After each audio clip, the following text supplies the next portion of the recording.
Dear friends, हमारे पास next sentence है करेक्शन के लिए। This poor man was suffering much for a long time past.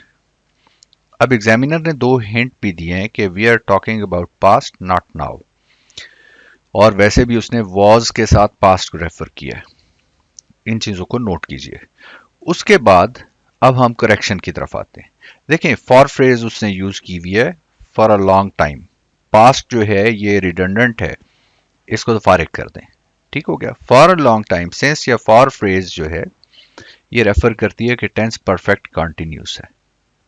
Therefore हमने इसको क्या करना है, दिस पुअर मैन वॉज को कट करें, had been. This poor man had been suffering much for a long time. Past नहीं कहना उसमें, ये रिडंडेंट है और वैसे भी इडियमैटिक नहीं है। नॉट ओनली रिडंडेंट, इडियमैटिक भी नहीं है।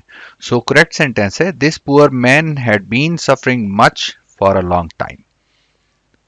सी you in the next video.